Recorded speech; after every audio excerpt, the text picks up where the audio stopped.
What's up, everybody? Welcome in to the Late Night Anger Management course. I am the big man on campus here, filling in for Gabe Morency, who's off. Should be back, I would believe, I think tomorrow night, but we'll see. Gabe, obviously, we still think of him in our prayers. We hope to see him back real soon, but I'm filling in for him tonight again. Hopefully we have some fun tonight. Had some fun last night. Got some good stuff planned for us tonight. We have a little soccer to talk about, a little Galaxy Colorado Rapids here coming up at 10:30. So I'll get into that one, give a pick for that. We can have some fun with some late night baseball. Got some NFL talk coming up with Gamble Lou. Lou, a frequent flyer here with Gabe on his shows. I've had Lou on my shows before. Great guy, great football knowledge. Great UFC capper as well.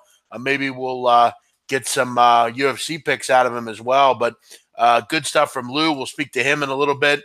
He'll step up and in, and we can chat there. Hope everybody had a great Tuesday. It's been a long day for me. I was on the show last night. Then I woke up and did my own show this morning.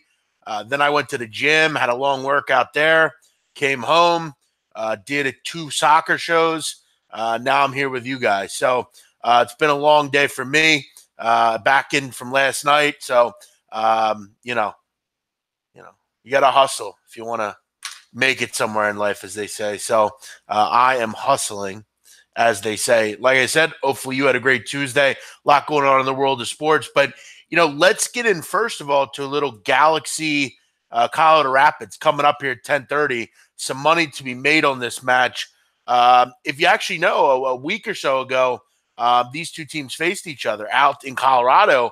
No Zlatan Ibrahimovic. Was the first game back from the All-Star break, and he skipped the All-Star game, so he was suspended. So he didn't play in that game. Galaxy lose 2-1. You look at Saturday night, Galaxy, a wild game with over the weekend, draw in that one. But you know what the common theme, guys, in Galaxy games is? Goals. You look at in the last 9 games for the Galaxy, 8 have gone over 3.5 goals. Both these teams concede a lot, particularly the Galaxy. Conceded 40 goals this year. Colorado's conceded 38. And you look at Colorado, I think a lot of people think, well, they can't score. They're not going to be able to put the ball in the back of the net. They actually put 2 behind the Galaxy last week, and they've scored 9 of 10. So I think if they can get on the scoreboard, I think we see another high-scoring match here between the Galaxy and whoever the Galaxy play. I'm looking over 3.5 in this game. Zlatan in 498 goals. So you have to expect for Zlatan to want to get to that 500 mark tonight. Can he do it? I think he can. I think he gets 2 goals tonight. I think Galaxy win 3-1. I'm going to go over 4.5 in this one, but look, I think the Galaxy on the goal line is obviously another good play here.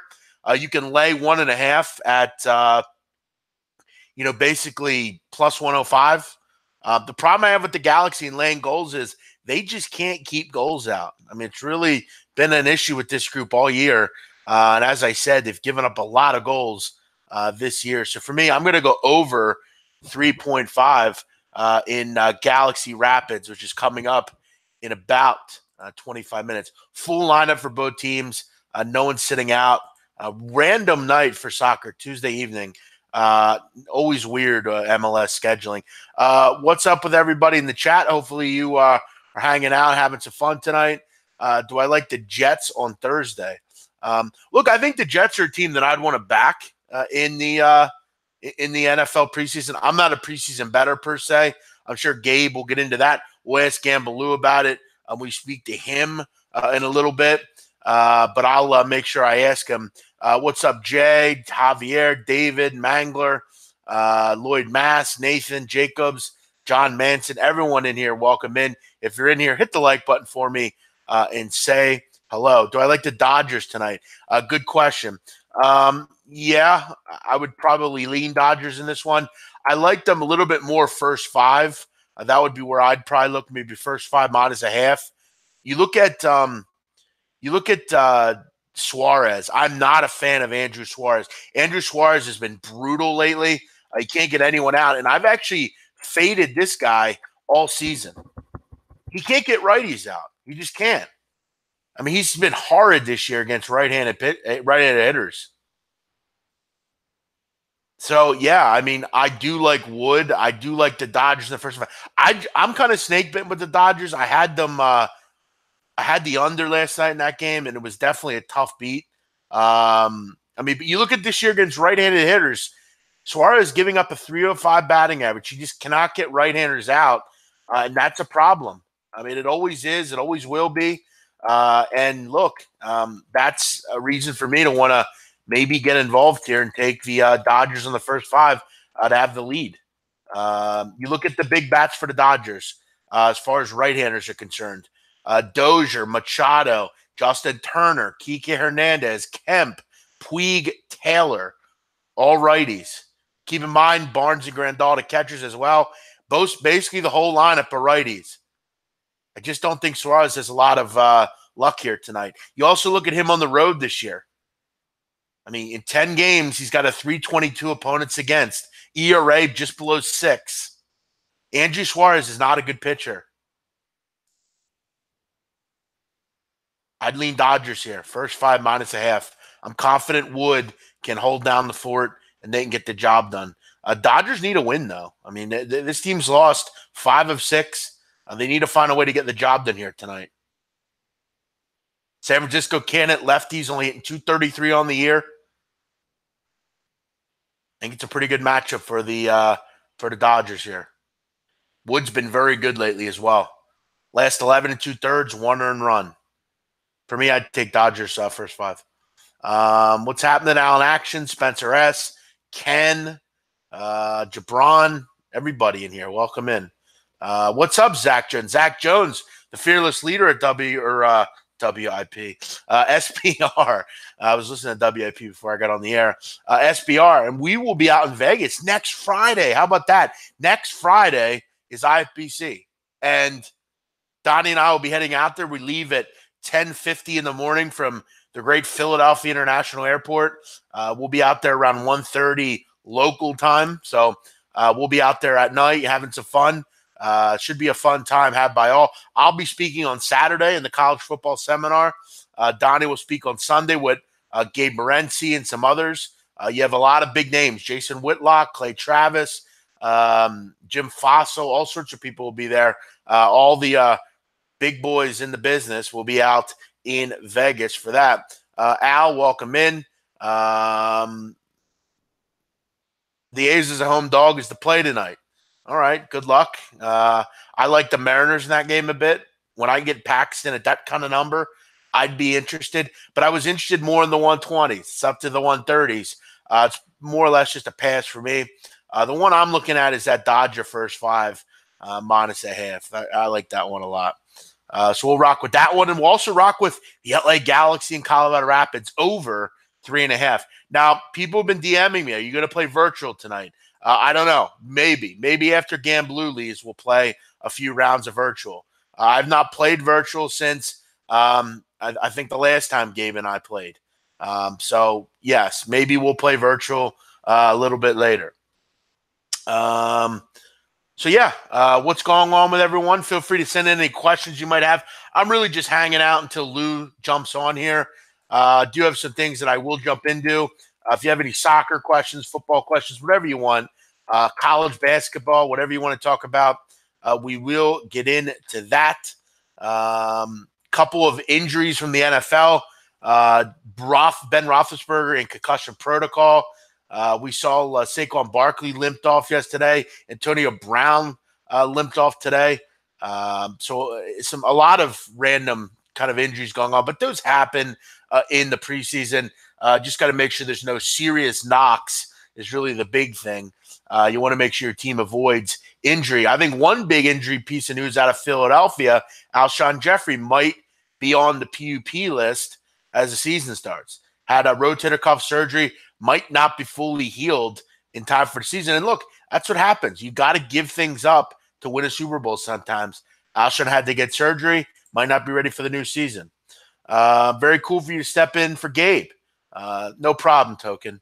I'm a man of the people. I'm a man of the help here. That's what I do. sometimes you need people to step in and step up. And I'm here for the cause, as they say. Exactly, Al. Amen to that. Savage Larry, what's happening? Hopefully you're doing well. Astros will miss the playoffs. Settle down, Mud. Let's not get too carried away here. Does Real Salt Lake have a good shot tomorrow against LAFC? I think you mean. Yeah, LAFC is not playing well, so yeah, I think they surely do. Both teams give goals up. Listen, the MLS is a goal scoring league. I mean, it just is. Whatever way I look at it, I'm looking over the number. I'll tell you what game I am looking at, though. I like the Timbers tomorrow, plus 260 against DC United. DC United continues to lay numbers, and I'm not really sure I understand it. Playing well, but look at the other night. I mean, they played the Orlando City side. Orlando City's not a good team. Portland Timbers are a good team. They're playing well. I think that's a nice price on the Timbers there. If you wish to opine on that one. What's up, Money Tank? What's up, Javier? I don't bet on that Super Cup. I don't have anything on that one. I found some exploits in virtual. Like what? Let's hear them. What do you got? Settle down, Pimpy. Not going to deal with that tonight. Settle down. He's a long-time listener to the show. I've never seen you in here before. Settle down, long stockings. No need to call him names. He's a friend of ours. And you know what happens when you're part of the family and you're friends of ours? We stick up for you. Thanks, Coco Bongo. Appreciate it, man. No, I don't bet WNBA.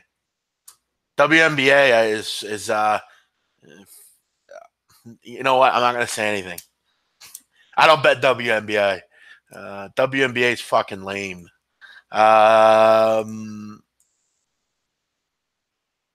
Couple baseball scores. Yankees getting the job done tonight on the run line. Nice, easy win. J Happ was terrific in this one. He cruised. The Yankees cruised. Not a great night offensively for the Yankees, but got some hits when they needed them. That was a nice win for the Bronx Bombers. Phillies lose to the Red Sox. Red Sox big win there, 2-1. A couple others in progress, obviously, as well. How much did you lose to? All right. You know what? Pimpy? I think the time has come for you to, and I'm going to say this slowly. Pimpy, it's time for you to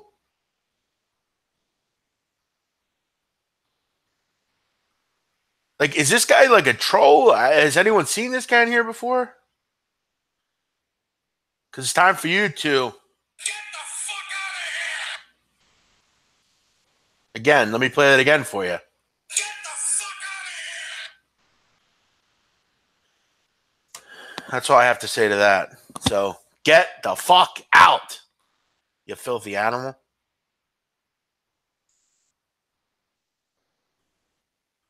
I don't understand why we have to deal with these guys.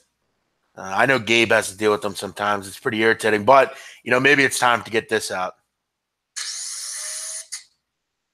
Time to get the gun out.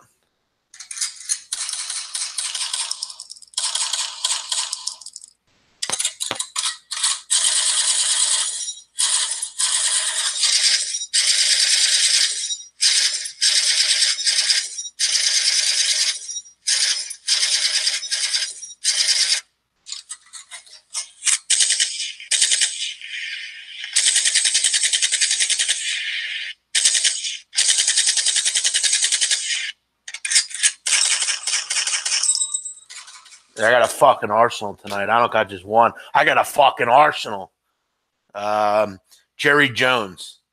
I told you guys not to fade me. No one knows what the fuck you're talking about, Jerry Jones. Go ahead and get a facelift and go kneel for the national anthem, shithead. Oh, yeah, 100 gram boys. Uh-oh. What's that, your Girl Scout troop, Jerry? 100 gram boys? You guys run around and circle jerk each other? Is that what you do at night? Get the fuck out of here. Yeah, well, I'm working with what I can here, Money Tank. We don't now have the special effects.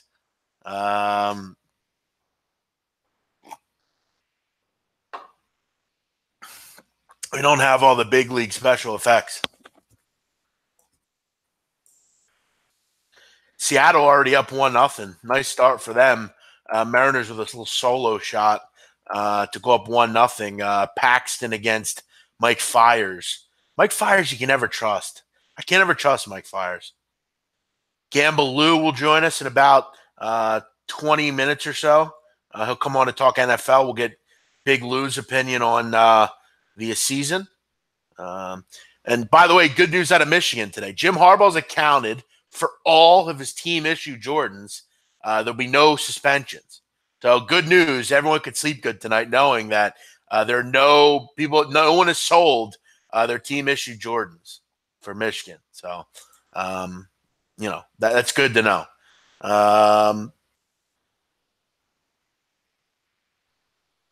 Well, then go watch their show. This is not their show. Is this soccer match on TV? I'm not sure. I watch it on Watch ESPN. Watch ESPN puts all the MLS games on, so I watch it there. Jay's next catcher got his first home run tonight. Very good. Always good to have your first one. It's always tough to get your first one. But yeah, if you want to watch, if you have ESPN Plus, it's on there. I like ESPN Plus. It's always been good for me. I pay the $4.99 a month for it. You can watch it on there. Yes, the Great Sneaker Audit was a success. So, Jim obviously laying down the law. I mean, look, let's hope that, you don't sell. What do you think Jim Harbaugh would do if he found out people were selling his shoes? I mean, he would fucking flip. Happy birthday to Eagles legend, baseball legend, Broncos legend, Tim Tebow. His birthday's today. And I guarantee there's one thing he didn't do today, and that's have sex. That guy had no sex tonight. But, again, neither did I on my birthday.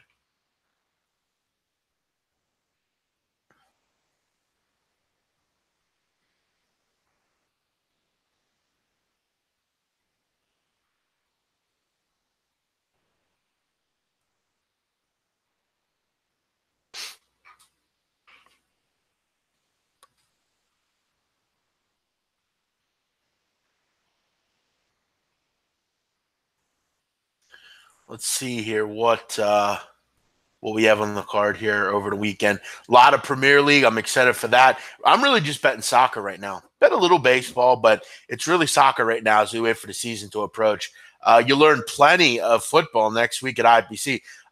Head count. Who's coming to IPC? If you're coming to IPC right now in the chat, say I'm coming to IPC or something along those lines. We'd like to hear who's coming. I know I want to know who's coming.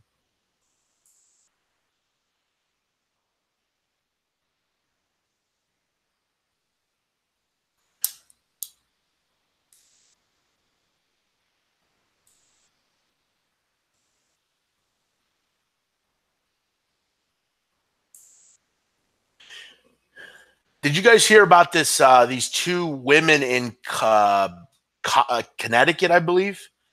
Basically, they were pilfering money from the school cafeteria. Over 5 years, they stole over $500,000. There were two sisters working as lunch ladies in the cafeteria. In recent years, basically, someone had been taking the lunch money after it had been paid. Yeah, I'm sure no one would find out about that. Criminals are real stupid. But then again, are these really criminals?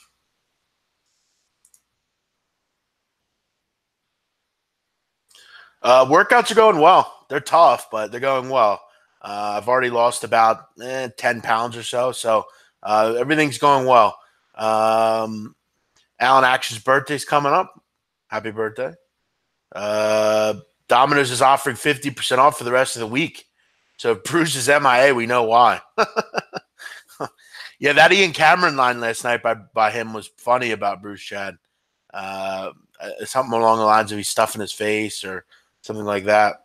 How long were they at it? 5 years, 2012 to 2017. What's up, William?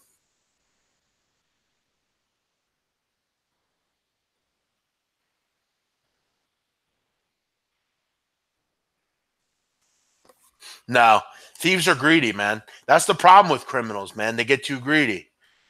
It's like some of these drug dealers. Like, you're making $1 million a day. You have to make 5 million a day.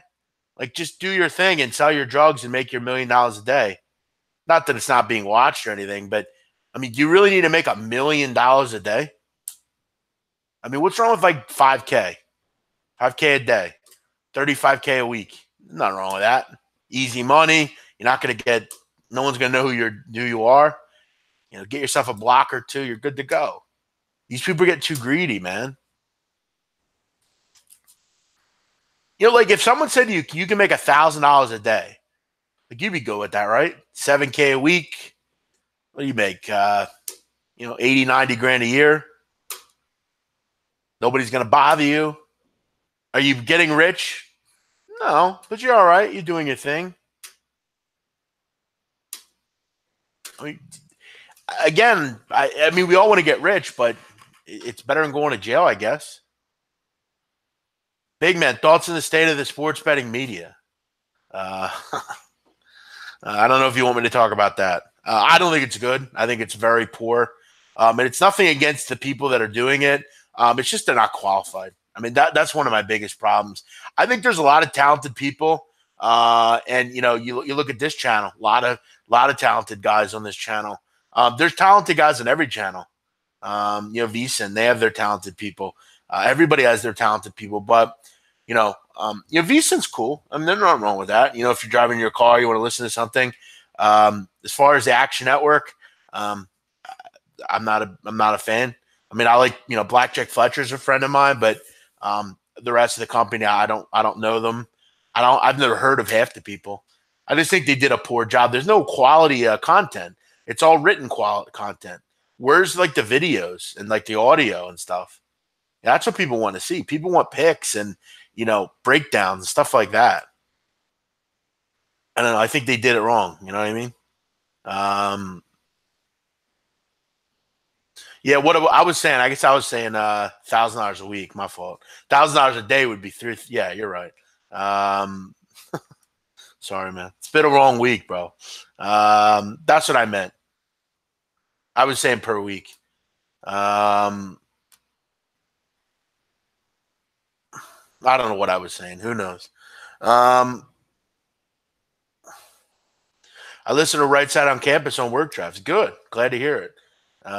Yeah, I mean, that's most of the people's issue is greed. Does anyone tune into ESPN's Fantasy Football Marathon? No. That's a great question. No, none of us tune into that. I think the only time I gave that here's all I've tuned in for the Fantasy Football Marathon. I actually turned into it because when I woke up this morning, my TV was on, and it was on that channel. Donnie Wright said actually doesn't even watch ESPN because he doesn't want to wake up and give Get Up any business. So he makes sure he turns his TV on another channel, which I have to admit is definitely, it's too much.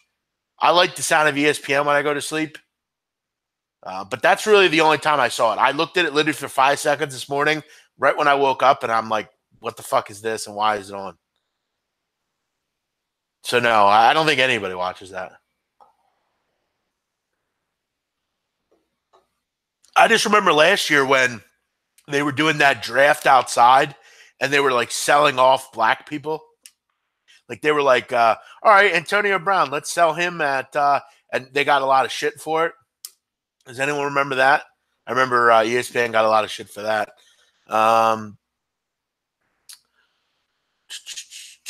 Gamble Lou will join us in a few minutes. Looking forward to chatting with him.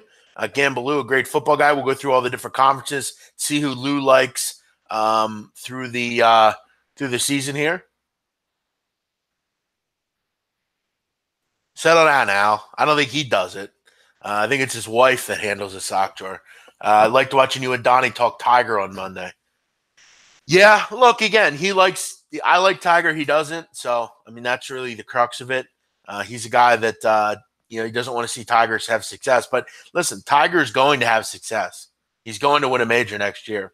By the way, also, we're on the Galaxy. Galaxy Rapids over 3.5. Get that one in if you want to opine with us. Tiger debate is getting juicy. Listen, I don't think there's a debate. I think what he's done is quite amazing. And you have to respect it. What's up, John? How are you? What happened to Paxton? Well, let me guess. He's probably out of the game. I swear to Christ, if he's out of the game, I'm going to flip. Seriously, if I type in right now and James Paxton is out of the game, I'm going to flip. You motherfucker! Damn it, man. This is the second fucking turn this year. I got fucking beaten on this motherfucker. What the fuck, man? I'm so goddamn sick of this fucking shithead Paxton, man. It's always fucking something with this fucking guy. Second fucking time this year, I bet this shithead, and now he's out of the fucking game. I mean, fuck, man.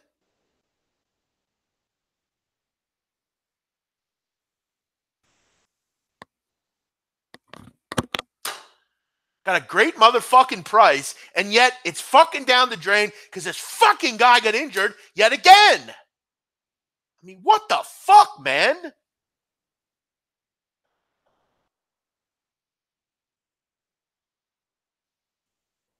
I mean, he's like seriously the luckiest guy. It's amazing. It's always something with this dude.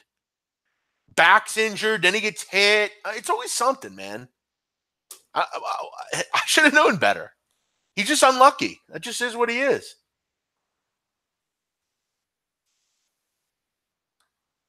Brutal. Just fucking brutal. James Paxton's leaving the game with a trainer.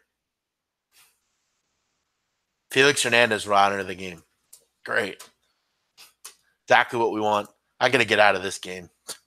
Now. Let me see what I can do here. Can I get anything here?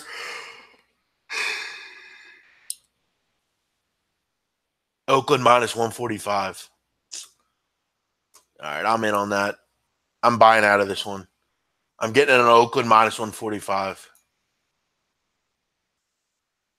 Everybody hear me? I'm getting out of this.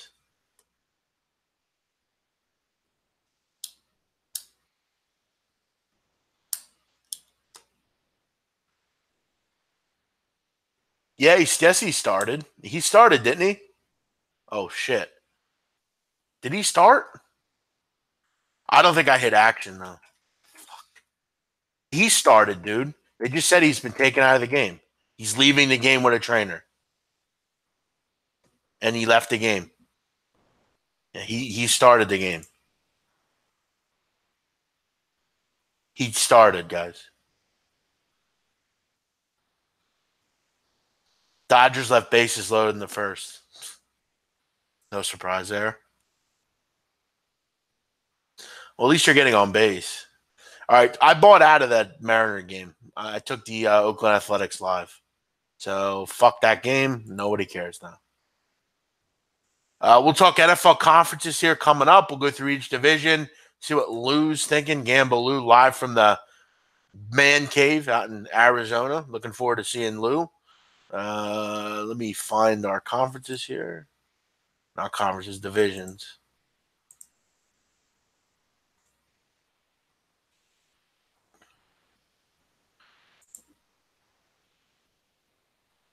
I'm done with baseball. I got burned too many times.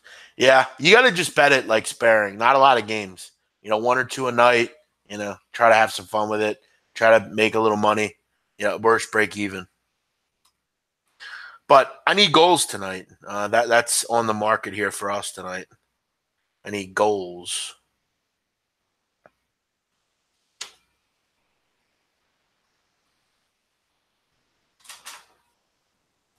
Anyone think Detroit can make the playoffs? No. Let me reach out to Lou, tell him to come on in now. We'll have him a little early here.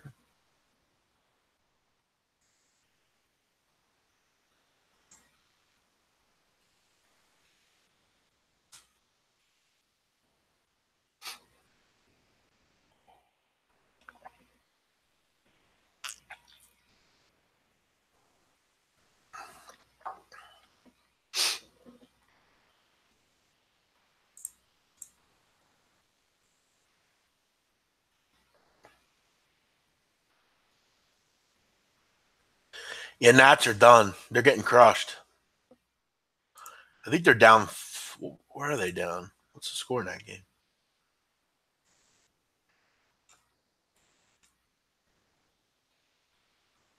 Nats down 6-1. Jeez.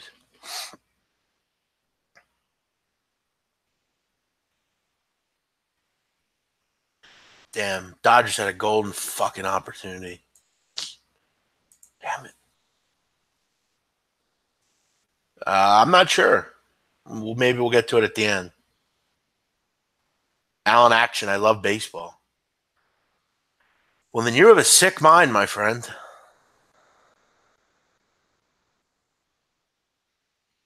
I'm not sure what there is to love about it.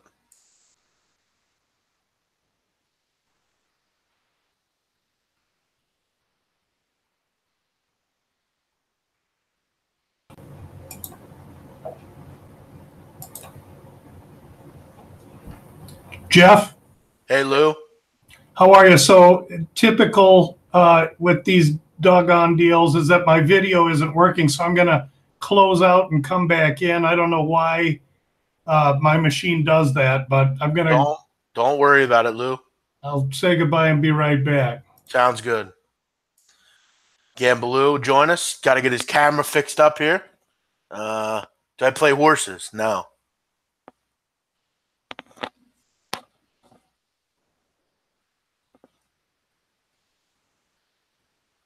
Lou's a great guy, man. Tech Lou.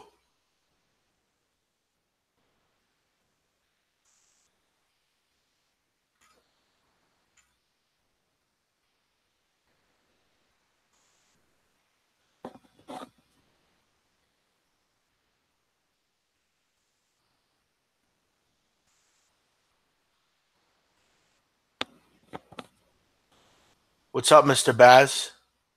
Can you do your Mick Aussie impression?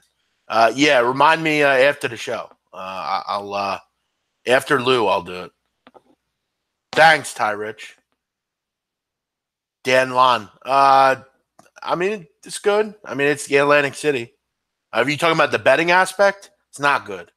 But I love the shore, so it's great for me. What's up, MVP?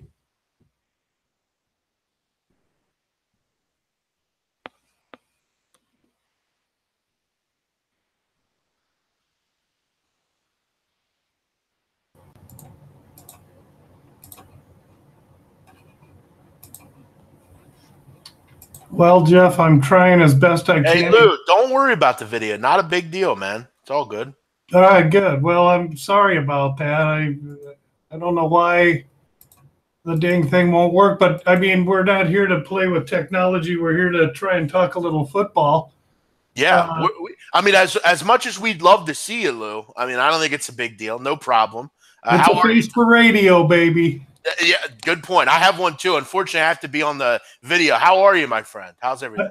I'm doing great, Jeff. Everything's good. This is a fun time of year because there's the pressure of the daily football grind is not upon us yet. I feel pressure to be more prepared than in past years. Yeah, Lou, I got to tell you, as you talk about you're in your slow time, I got to tell you did quite good in the World Cup contest. I thought you did quite well in that. Here you're a soccer expert. I didn't know about that. No, I'm not whatsoever, but just by looking at odds, and then I do have a nephew that played soccer in college. He's very good, and he had some opinions. And I knew enough that I had to go for a long shot somewhere in between. I think I had Colombia beating England, and if my aunt had whiskers, she'd be my uncle. But if Colombia would have beat England, I could have been more competitive. But it was a totally fun pool, and I love that you put that together. That was really awesome. Thanks. So, yeah, you did a nice job. Yeah, if Croatia would have beat France, I would have been rich. But, hey, as you said, if my aunt had a dick, she'd be my uncle. That's it. That's how it goes. But, Lou, football's upon us. It's almost upon us, actually. I'm excited for it. I know you're a big NFL guy.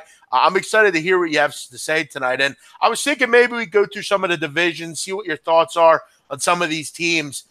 First things first, though, I got to ask you. I mean, I know you're a big UFC guy, but I know you're a big NFL guy as well. How do you approach the NFL? What are you looking at now? Do you do I think I remember seeing you have like a folder for each team. Is that correct? What I do at this point in time, and actually what I did during July, it's really great that I'm not burdened to have to work baseball. So besides the UFC, I can focus all my attention on the NFL. Boy, without the video, I'm just so I'm disappointed. Maybe in about 5 minutes, I'll click out and we'll try it back again. But basically what I do up until this point, there's only been one preseason game. I have a section that has each team's schedule laid out. And then I go through and I track all kinds of things within the schedule, travel, how many back-to-back road games they have. In fact, this year there's 2 or 3 teams that have 3 games in a row on the road. I try and track those. I look at strength of schedule, and then really I track everything from how many years the coaching staff has. Is it a first-year platoon of coaches, or like in the case of, let's say, Philly, where you have continuity in Peterson, but you lost Frank Reich and DiFilippo. So those are issues that have to be discussed as well. So it's really a whole bunch of strength of schedule from last year. I track each team's turnover ratio last year. So if a team is headed at 0, I look for not a lot of regression, because 0 is usually the mean. But, if you find a team like the Lions plus 10 in the turnover ratio, that might be hard for them to sustain this year. So I track offensive lines, and I really just try and get myself in shape for what I think each team is going to look like now that the draft's well over, how the schedule sets up for them. And then I try and derive, at this point in time, 1 or 2 teams that I think will go under in season wins. And then by the day or two before the season starts, I'll have 1 or 2 teams that I think will go over the total. But I don't pull the trigger on overs until I know 3 preseason games have transpired because of the injury. I'm an old school guy, and I'm not betting an over until I know an injury can't hurt me. I know a lot of wise guys are all over Indianapolis, and I can see that. And quite honestly, the numbers have moved on Indy, not only for their season total wins, but in their games of the year throughout the season. You can see that these guys have been hitting Indianapolis a little bit, rightfully so. That said, I can't do that yet, because if Andrew Luck has one setback, those tickets are toast. So I'm looking really for teams that are going to underperform for whatever reason, schedule, regression, etc. And I'm getting theories for the teams that I want to think are going to do well. I just don't want to pull the trigger on those until right before the season starts. Sure. No, it makes total sense. I mean, I know some people will obviously move quick. I'm a guy that will bet a little bit earlier, just in kind of hoping nothing will happen. But yeah, I mean, you're already starting to see some knocks early on in the preseason here with some of the smaller ones, and hopefully, knock on wood, a lot of big ones don't happen. But Lou, let me play tech guy for a second here, just to help you out. The camera's on, right? No, my camera, my up at the top of your you'll see Google Hangouts. You see it? Yes. Okay, there's going to be like little icons up at the top. Right. You're going to see like a little person. You're going to see a mic. You're going to see a camera. Is the camera turned on? It's turned off. It's got a red line through it, and this is what typically happens to us. Okay. And I tend to There he goes. Maybe we'll just have to rock with the audio. I'm trying to help, see if there's a way we can figure it out here, but we'll try to get Lou right back here. I'm back, but that's what I do. I close out and try and come back, and I think it must be something with my little Skype. Sure. All good. I apologize. I'd love to show you some of my notes. No, I know you would. And I tell you what, I always am. I'm in all of your little office down there. I like your little man cave. Lou, I've said before, and I'll say it again, and I'll say when I have you here. I often hope that when I'm your age, I can live similar to the way you do. I'm sure your wife is probably upstairs drinking a Chianti or something. You're downstairs doing your work. You might have the screen door open as you look outside into the Arizona desert. Seems like a nice little place to live. I'm sure, Lou. Arizona's great, but at this time, Jeff, I've got the air conditioner on. That's what I could mean too. Whether it's still nice and warm here, but I mean, I don't slip on ice, and I don't really rake leaves. So I take the good with the bad. Sure. And it's hot, but that's a compliment, and I thank you for that. My kids are grown. My wife is a country club manager, and she and my daughter-in-law are out running around town doing their thing. And what's great for an old saddle like me is I have all I really do, and I should have more periphery to my life. But outside my kids and my family, this is what I do, and I work hard at the select sports that I choose to try and concentrate on. Yeah, and I respect that. I know for me, I'm a big college guy, and I think you know that. And I love soccer, and I try to concentrate on that stuff. And we all have our things. I think you know, and I know as well. I mean, you can't try to bog yourself down with every single sport. You really got to try to just get positive at certain ones and be good at certain ones, and everything will work out. I'll tell you this, Lou, though. I'm an East Coaster. I could never live out where you live.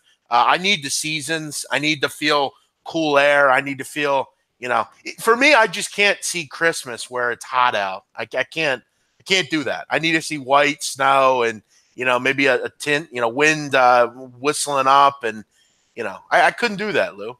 And that is not an uncommon feeling. And my wife has it. Now, the good news with Phoenix is, an hour and a half north is flagged, so we can get to 7,000 feet. Sure. Good point.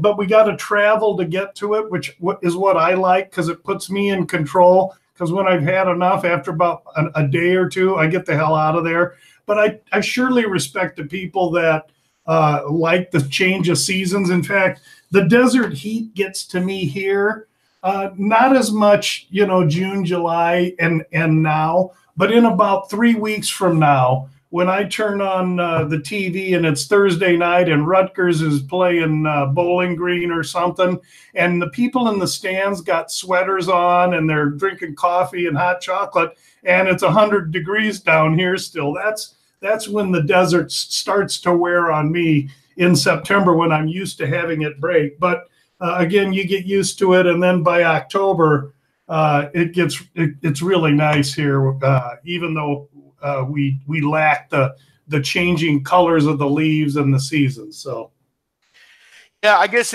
you kind of get used to it after a while. I don't think I could do it. Maybe once in a while, when I go out there for vacation or something, but I couldn't do it all year round. Ron Walsick on the chat saying nothing like an Xmas walk on the beach. White sand and 80 degrees. Yeah, I don't know about that. Oh, yeah, no, that's what we don't have. I don't have water, so I could definitely dig that. And believe me, if I had, all kinds of cheese, I'd spend plenty of time everywhere and take it all in. We get the Canadians here that come from Vancouver. I'm in the commercial real estate business, and so we get a lot of Canadians that spend their summers up in Canada, and it's beautiful up there. And then when it gets cold up there, they come down here for the winter. And in an ideal world, I'd find something like that, because really we can do what we do, Jeff, anywhere there's computer and reception and technology, which makes it a lot easier now compared to the old pigeon days and smoke signals when I was young. Yeah, I never had to deal with that. It was always very easy for me to find info. But Lou, let's jump into it. Let's get into some divisions here. Let's see what your thoughts are. AFC East, Patriots obviously a big favorite here, basically 1-7. Dolphins 8 plus 850, Bills plus 1400, Jets 14-1. Look, we obviously know the Patriots world is the AFC. We're all just living in it. But I want to know, are you high on the Dolphins? Because I think this team, I want to finally think now with Tannehill, maybe he could take a step forward. I think with some of the moves they made, going out and getting Amendola, they have a pretty good offensive line. Defensively, I think they're decent. I thought they were quite good last year at times. Pretty decent pass rush. They lose Ndamukong Suh, but I think they're pretty solid. At the back end. What are your thoughts on the Dolphins? I'm kind of high on this team. I think they're a team that can maybe challenge a little bit. They're not going to win this division, but maybe they could be the AFC is obviously quite good. They have to take a step forward. No, I totally agree. If you remember last year, they had tons of adversity thrown their way. They had a trip to London. Their first game was hurricaned out. I want to say it was either against Tampa or they and Tampa had to change their games, and so they didn't get a bye. They ended up getting a bye week 1 and then playing 16 straight games. So there was tons of adversity. Tannehill, who I have a lot of confidence in Gase, and Tannehill was his man. And a week before the season, he goes down. They got to get Cutler. So there was absolutely nothing that went right for Miami last year. Minus 14, and they ended up the season in their turnover ratio. They were 5-0 in games where the turnovers were even last year. So here's a team that displayed effort for this coach, and I see no reason to feel that that's not going to be the case. They have no games this year where they are on the road back-to-back weeks. And their schedule from week 1 to week 12 is the easiest against the pass, though it's relatively tough against the run. Their tough stretch of their schedule starts November 11th against Green Bay. Then they have a bye. And then they've got some 3 division games out of their last 5 games. So that, I think you've got a good eye there. I tend to agree with you. I like Miami as the team over the Jets and Buffalo. Oh, by the way, each of those teams probably with a rookie quarterback. I look for Miami to be the team that bounces. They have the 9th easiest schedule in the NFL based on strength of schedule this year. I'm tracking their offensive line as not being really overly dynamic, but I do have some confidence in Gase. So here's a team that I have a plus next to, so that when I go to Vegas and look at the look-ahead lines, meaning the games of the year, I look for spots.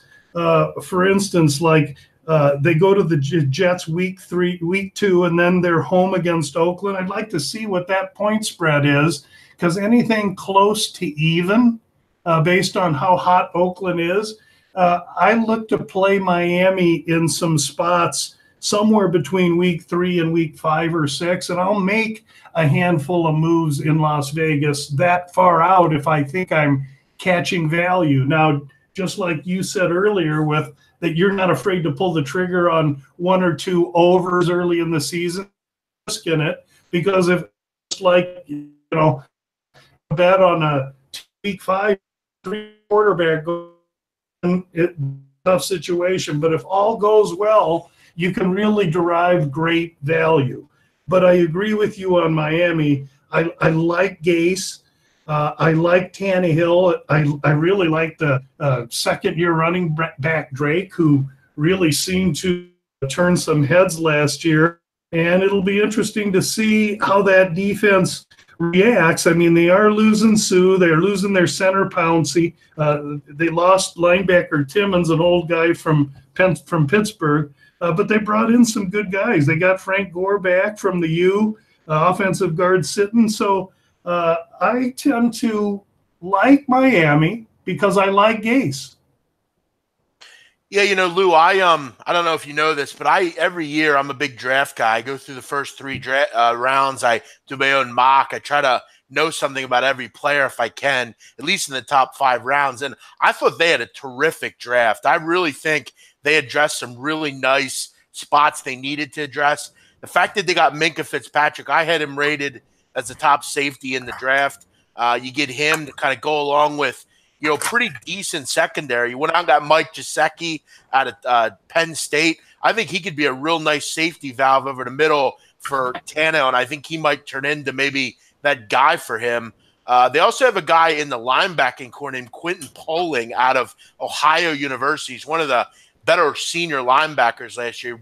Had a real good career with Frank Solich there at Ohio. I think he could be a nice player for them as well. I thought they had a good draft. I think up and down this roster, there's some good football players. I think 6.5 is a bit too low for the Dolphins. I'd be looking over that if I had to play it. I think they can get to 7 or 8 wins. When you're getting the Bills, the Jets, you got Oakland mixed in there. You got a couple winnable games mixed in there. I don't think it's out of the question. I think they can win the first couple games here on this schedule.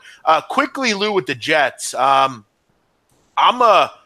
I'm kind of in the middle with Darnold. I think he's a terrific kid. I think he's just the kind of kid that you need in New York. I think he's even-keeled. I think he'll be fine for that city. I think he's a cool, calm, and collected character. But the problem that I had with him coming out of college was he turns the football over way too much. I think he had more turnovers last year than touchdowns. He turned the football over way too much. Too many fumbles, too many interceptions. But I think he has 2 guys that he can learn from. I don't know if he'd be the quarterback right away, but I think they have the quarterback long term. But you look at this team up and down this roster, there's not a ton of talent on this team. I mean, they're really weak at the skill positions. I mean, they don't have a ton in that run game. I mean, how long has Bilal Powell been in this league? I mean, it seems like he's been in this league since I was a kid. I mean, you don't have Robbie Anderson had some off the field issues. Jermaine Kearse is an okay player, but there's not a lot of talent on this football team. No, and it's a coach in Todd Bowles that was a DC down here in Arizona, and a guy I really like and I pull for. And boy, they really overachieved last year. The good news for all the teams in the AFC East is because they face themselves 2 times. The Jets I'm tracking as the 6th easiest schedule in the NFL because of the perception of what Miami is, of course, and Buffalo, 2 games against those 2 teams. The Jets are not a team that I've really tracked too closely.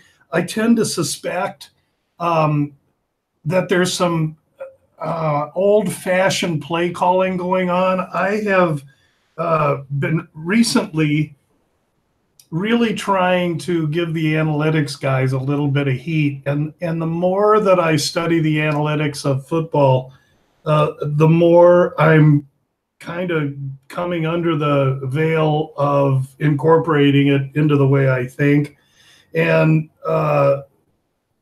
new first-year offensive coordinator Bates better help Todd Bowles with his offensive play calling because they got to get less predictable. Robbie Anderson has to put his off-field issues behind him. He's got to be a superstar for them. The kid from Nebraska, Inua, needs to be. And yeah, there's some old guys there. Darnold, it's interesting you asked me about a first-year quarterback because I can tell you with all degree of certainty, almost anybody's able to predict the success of a first-year quarterback better than me. I tend to be really poor at that. So I don't really know about Darnold. I do know that there was a knock on him about his turnovers in college, yet in the first preseason game, if you watch him move around the pocket, he had 2 hands on the ball at all times. So somebody's definitely in his ear. I think the Jets can be somewhat competitive, and by that, I give them a chance to win maybe 4 to 6 games. It's the Buffalo team, I think, that's maybe a little bit overestimated based on their success last year and making the playoffs. I think that's a team that's going to have a hard time winning 4 or 5 games myself. Yeah, I agree with you on that. I was going to get to them here in a quick second. I think, but I just look at the Jets and I just don't see a ton of talent, Lou. But you look at the Bills, our friend Morency's team, obviously, maybe you've heard something, but is LaShawn McCoy, is he playing this year? I mean, I don't quite understand what's going on with him. I guess he's in there. I mean, there's no criminal charges against the guy, right? I mean, or is there? I don't get it. There's definitely lawsuits going on at this juncture. So, and what those lawsuits, what the ramifications of those are as far as him not being in camp and playing, my guess right now is they're going to be a distraction to him, but he's going to be at camp and he's going to be playing. I know for, guys, like fantasy guys, and I'm not one, they brought in Chris Ivory this year as a running back. I look for Ivory to be the kind of the Tolbert of that team, but that team must rely on Shady. And if Shady isn't there, there's even more pressure on what looks to be, a rookie quarterback or a quarterback with just, not a lot of help. They have the toughest schedule from week 1 to 6 in the whole NFL. I mean, it's brutal. And then if you look at the whole schedule for Buffalo, their real success will be at the last 5 games of the season, where 4 out of those 5 are against division. So they've lost Incognito, they've lost Glenn, and they've lost Wood, all from the offensive line. And they bring in McCarron and Allen, a couple of quarterbacks. Boy, I'll tell you, this sets up really poor for Buffalo. And in their schedule, they have a back-to-back away game. Then they come home, and then they go back-to-back away. So 4 or 5 games away in the middle with a home game. So the schedule's brutal. I think their talent is somewhat lacking. I don't see who's going to catch the ball for them. I don't know who's going to throw the ball to them. Their defense is probably going to be appropriate, and they do have the 15th easiest schedule on the docket. I think the good news is that McDermott and Leslie Frazier and OC Daboll are a good coaching staff, and I have a ton of confidence in McDermott, but he doesn't have any groceries in his cupboard. Yeah, I think this is going to be a real, tough football team, particularly on the defensive end. I think they'll be a good under team. I don't think they'll score many points. I think the Jets are kind of the same team. But I look at this defense. I think they have a pretty good defense. I think up front, Star Latulier, Jerry Hughes, Trent Murphy. It's a pretty good group up front. Shaq Lawson. They drafted Harrison Phillips out of Stanford, a real good pass rusher. I think their secondary is pretty good as well. Listen, I have major concerns about Josh Allen. I think he's a guy that, for me, I heard Carson Wentz comparisons, but the only reason they compare him to Carson Wentz is because he went to a small school. The problem that Josh Allen has is, to be successful in the NFL, you have to be able to throw those short intermediate routes. It's absolute huge foundation for any passing game in the NFL, and that's something that he really lacks at. His accuracy is not good. I don't think he was particularly good on deep throws either. You look at Wyoming, I think he was 13 for 42 on traveling throws longer than 20 yards in 17. That's not good enough. It just isn't. I don't know that I see it with Josh Allen. I think he's going to be a project for a long time. I wonder if he'll ever really have a starting role in the NFL. I think he's a bit of a stretch as successful in the NFL. I just don't see it. I think their quarterback situation is one of the most dire in the NFL. I think it was a bad move getting rid of Tyrod Taylor. A.J. McCarron's not going to do much for them. I think they're a team that's going to have some real trouble this year. I think the playoffs were a one-shot deal for them. I agree with Lou. I think they're going to struggle. Listen, we know the Patriots are good. I don't think we need to talk about them a ton. Lou, AFC North, kind of a hodgepodge of a group here. I mean, Steelers up front, I think, are everybody's favorite. And look, a lot of people think this team, every year is good enough to get to the Super Bowl. And you wouldn't have any complaints from me, but I'll tell you this. Big Ben is another year older. You have a contract issue with Le'Veon Bell. He's not happy. Antonio Brown's getting injured. Off the field, Bell's been a problem. Like we talked about, Roethlisberger's getting older. Can Schuster step up and be a big-time player if Brown goes down? Defensively, you lose your bell cow last year in the kid that got injured, the terrible injury, Shazier. Yeah. What do you see out of this group? What do you think? Baltimore Baltimore went out and made some big wholesale changes in that receiving core. They're always very good defensively. What are your thoughts on the AFC North? Yeah, my thoughts are kind of where you were steering me a little bit. I'm suspect of Pittsburgh. They've got an easy schedule. They only play one top 5 team all season long from last year, which is New England. But they still have big questions about their D up the middle, no matter who they brought in and no matter how healthy Le'Veon Bell is and AB, even though, and that Roethlisberger went out, he got his bell rung today. More importantly is the dynamic between the new offensive coordinator, Fisher, who was the quarterback coach last year, steps in now, for Haley, who went to Cleveland. And so is that now going to be Ben and Fisher running the offense? Are they going to be pitching the ball a bunch? I'm interested to see that dynamic, how it all works out. I think Cincinnati and Cleveland are going to be strong teams. And I'm really high on Baltimore. That's one of the teams I got a big target on for a team that I think can overachieve and perhaps over in their season total wins to make the playoffs. I think this is a team. I like Harbaugh. I like the fact they've been quiet a while. I like the fact that they motivated Flacco a little bit. I like the fact that Flacco is healthy and in position to work the whole training camp. The evolution of Alex Collins, a running back that they got from Seattle last year that really overachieved on a team that had a terrible schedule against the run. So they've got a couple back-to-back games opening up, and they're really loaded half of their. But they've got a defense, the 7th easiest schedule in the NFL, and that's a team I really like. Another team that I have one of the pluses next to, so that when I go out to Vegas, start shopping those future numbers, I'm looking at situations that have Baltimore in them.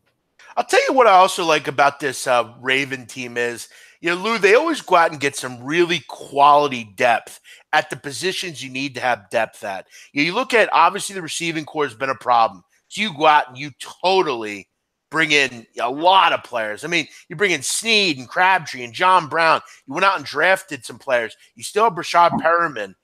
You look on the offensive line. This offensive line is good. And you look at their backups. I mean, all their backups look like a college all-star team at the offensive line. I mean, Nico Saragusa out of San Diego State. Orlando Brown was terrific at Oklahoma.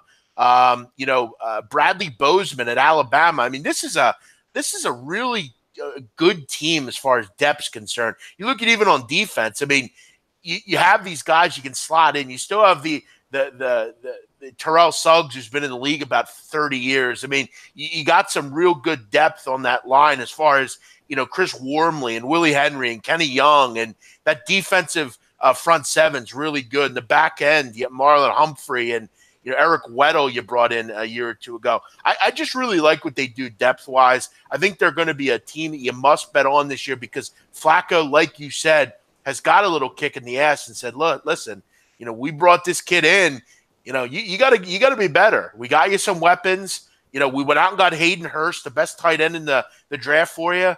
I think this team's going to take a step up. Don't be surprised to see them. The only concern I have is Morningweg. I'm not a fan of his offense. I saw him in Philadelphia, had to deal with that guy in Philadelphia for years with Andy Reid. I just hope they take the training wheels off Flacco and let him do a little bit with this new receiving core. But I think you're dead on the money here.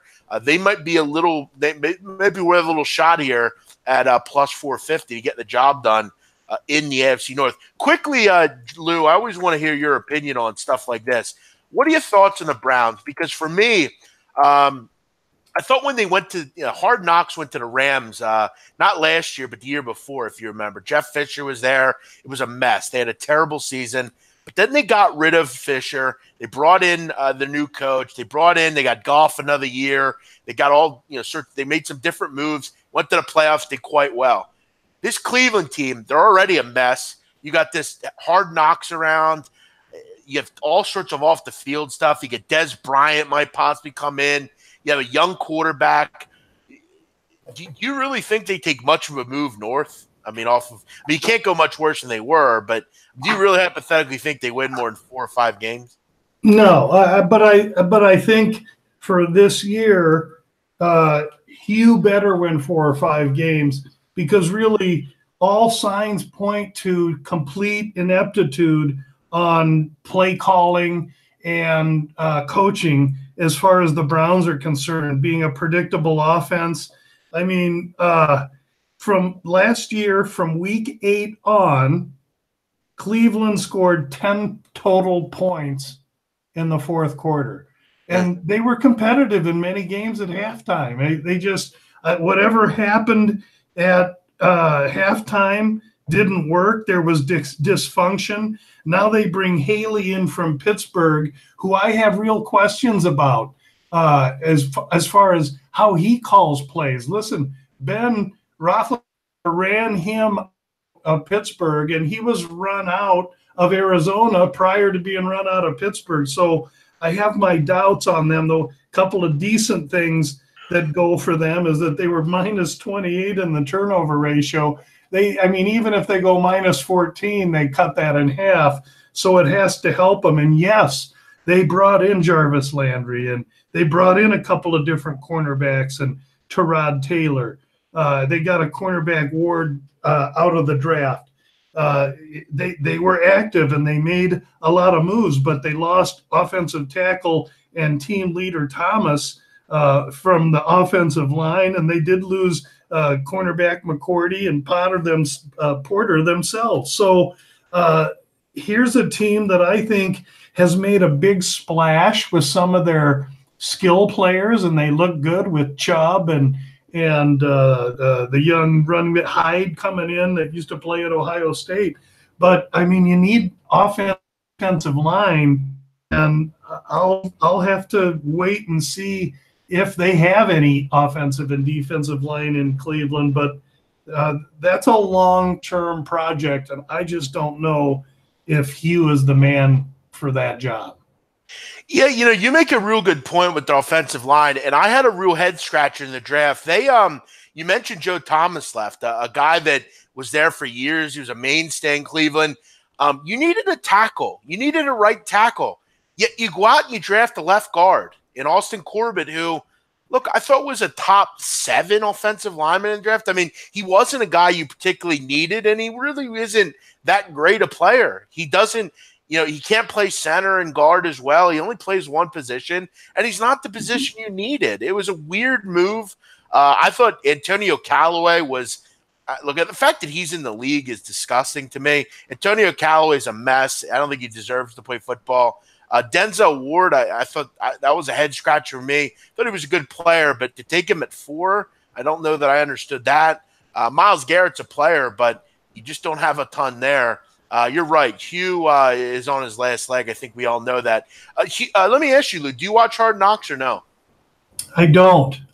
He made a pretty arrogant comment. I don't know if you saw it. It was going around on Twitter. Basically, him and all the coordinators were in a room, and basically he had a little bit of an interaction with Haley, and he basically said to Todd Haley, I'm the coach here. You all listen to what I tell you. And he was kind of arrogant. And I'm thinking to myself, but you got a lot of room to talk. No offense to you, but you've won 1 game in 2 seasons. Who are you to talk about? You're the big man on campus here. You're the coach. And I'm thinking Todd Haley's probably thinking in his head, I don't know if you're going to be a coach for too long here. He's an arrogant guy, Hugh Jackson. I don't know where he gets it from. It's a hodgepodge of misfits to me in Cleveland. I think you hit the nail right on the head there. I think Hugh knows that he's on the hot seat, and I think his replacement is one of either Haley or Williams, who, oh, by the way, were snipping at each other in practice the other day. Now, 2 coaches snipping at each other in practice, hey, quit rushing my quarterback, hey, block somebody. That's good, clean football happening in August. That happens at on every gridiron, so that's just healthy. But I think I wish I would have seen that. But to me, what that tells me is Hugh knows that Haley or Williams going to replace him because Hugh ain't going to make it too long. Yeah, we have a commenter saying Hugh Jackson is a complete loser and moron. Yeah, it's not a bad way to think of him. He is kind of a weird guy. I'll send you the link to that, Lou. Maybe you can take a look at it. It doesn't seem like there's any love lost between those. And then Greg Williams is talking about, Lou, that he said that he turned down 7 different jobs to coach in Cleveland. And I'm thinking to myself, no, you didn't. You didn't have 7 jobs that wanted you. Maybe 7 high schools wanted you, but I don't think anyone was really clamoring and beating down the door to get Greg Williams as our next defensive coordinator, a guy that's pretty much been blackballed everywhere you look. Yeah, the Browns are always an interesting group to talk about. Let's kind of move on. We're not going to be able to probably talk about every group, but we'll be here late if we do. I'll kind of just get your opinion on this conference quickly. Look, I like Houston in the AFC South, Lou. I'm very high on Deshaun Watson. I think this defense, obviously the big thing with them is staying healthy, and the big elephant in the room is Bill O'Brien. I don't think any of us are in love with the fact that he's still the coach of this football team, but you have some big-time playmakers on this team. You have a pretty good run game. I think on defense, if they could stay healthy, I think they have a really good defense here. And if you can get what you got for a few months out of the season with Watson, you can get that the whole season. Watch out for Houston. Houston's a team that I've already, and I don't want to sound like a hypocrite, but I have made one position to win AFC and to win the Super Bowl, and it is on Houston. And there's only one thing that I really had to overlook in order to take them. But I think Watson, the quarterback, can help make that better. I just listened to a interview today. Dabo Sweeney was on Rich Eisen. I love the Rich Eisen show.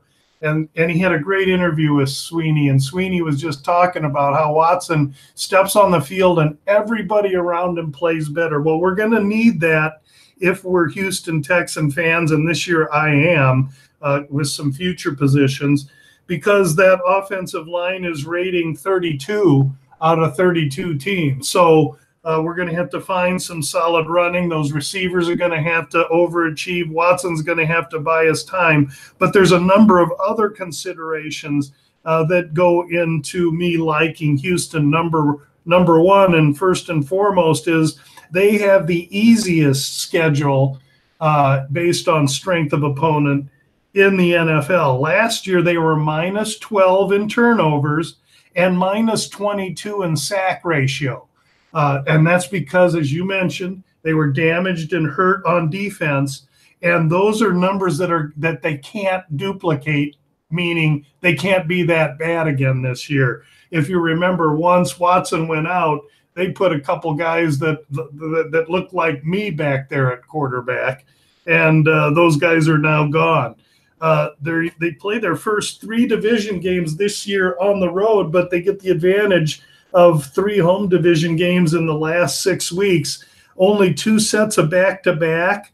I think Watson opens up the field for them. I like the running back last year was kind of a plotter. I'm going to forget the starting running backs. Lamar Miller. Yes, Miller. Miller's come into camp lighter and a little quicker, and they're going to need him because Donta Foreman is coming off an ankle.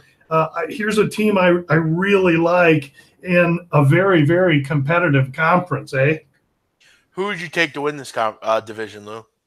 Yeah, I think it's going to be a dog race between Houston, Jacksonville, and Indy, and I think Tennessee's the one that's kind of lagging. I look for a strong bounce upward from Houston as well from Indianapolis, provided.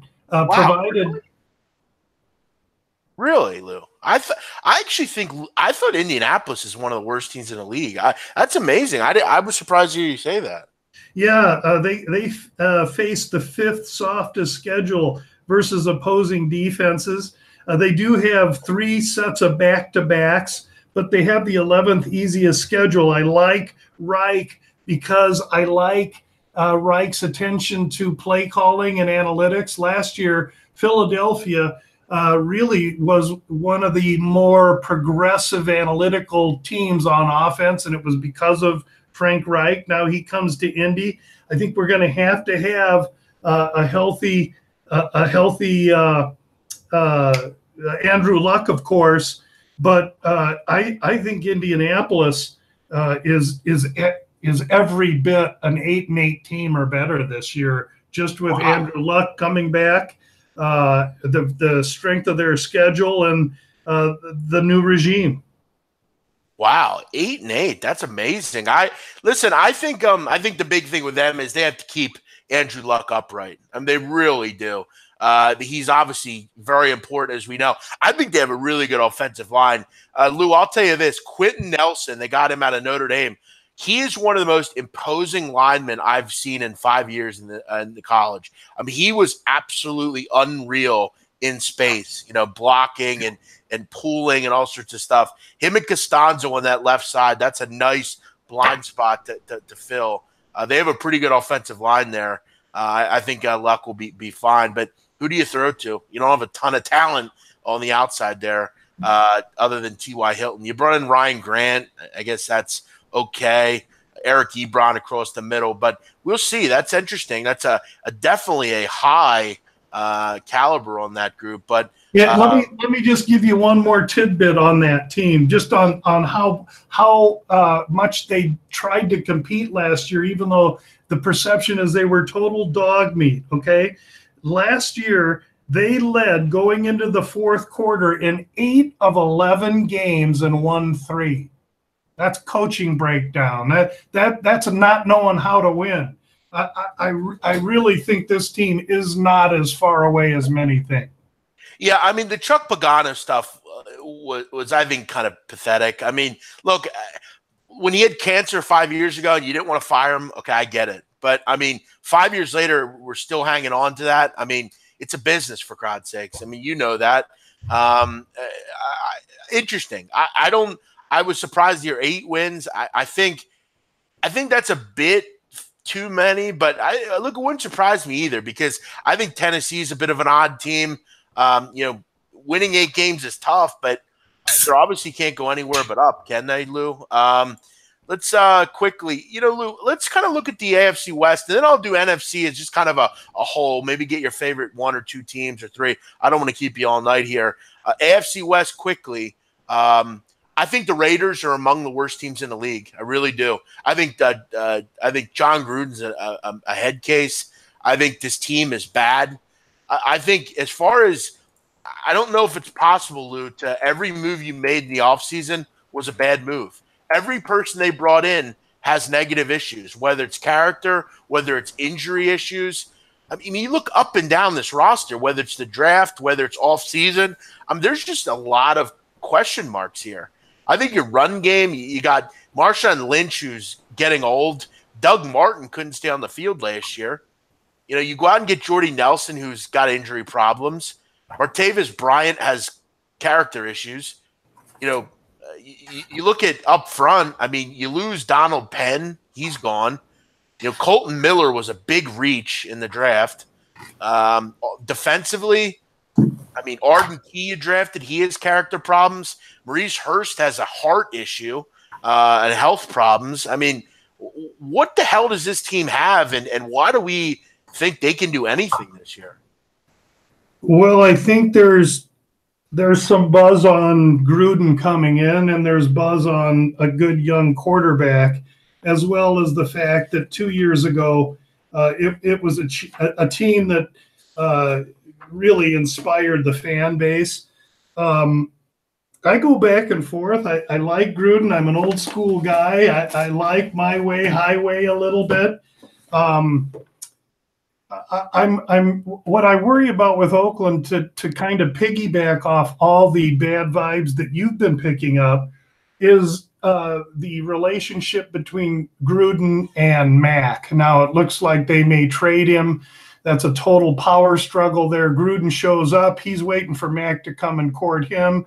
the young players of today. We're waiting for the coach to reach out to him, and both guys are proud. Nobody does nothing. And now Mac's going to go to Green Bay, or at least I'm hearing rumors to those kinds of effects. Whether he goes to Green Bay or not, there's a lot of questions. And one person will say, geez, there's a lot of character issues with some of these old hobbled players that Gruden brought in. The other guy's going to say, are you kidding me? He's bringing in all kinds of great veteran leadership. And which one's that going to be? To me, I'm going to wait and watch. They got a relatively easy schedule. They end up the year, the first part of the schedule is relatively manageable. The last part's brutal. It's not a team I have a lot of strong opinions on, because I think that's the fourth place team in that division. I agree totally. I think the Chiefs are another poor football team.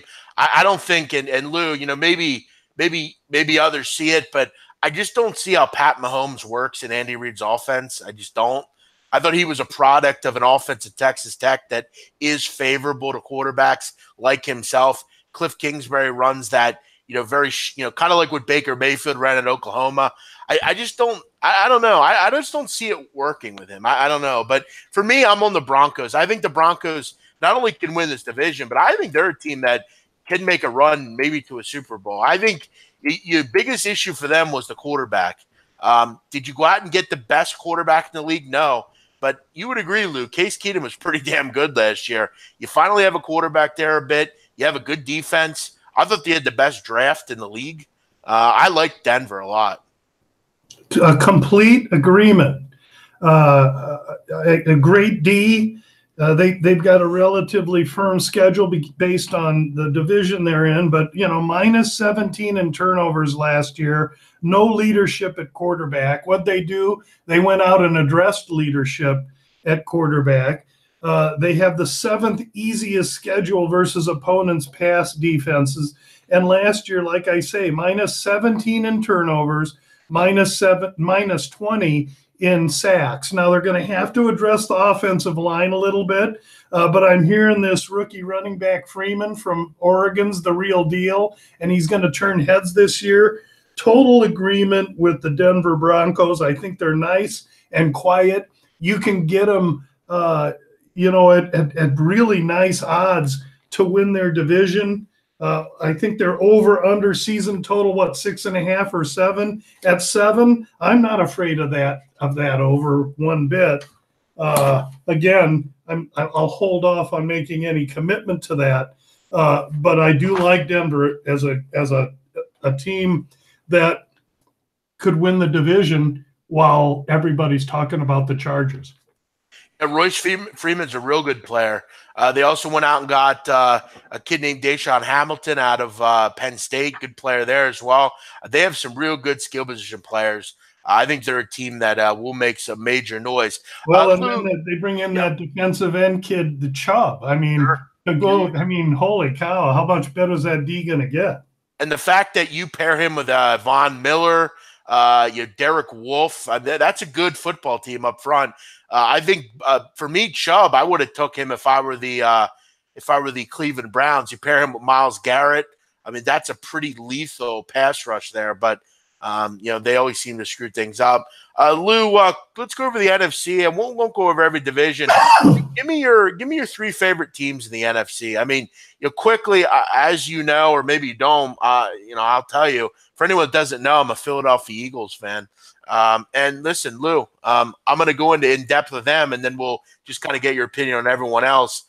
Yeah, I've heard you talk where you are a bit down on the Birds this year, and I think a lot of people will be. But I think we have to remember the catalyst to this team is Carson Wentz. He didn't win a Super Bowl. I think he'll be hungry for one. I think they're better than last year's team at the end of the season. They went out and got better. They shored up things. I think what we have to remember, you look at all the injuries the Eagles had last year. Obviously, Carson Wentz, Jason Peters. You look at defensively, they won a Super Bowl with a third-string linebacker playing. Joe Walker went out. Jordan Hicks went out. They basically were playing with a third-string linebacker in that Super Bowl.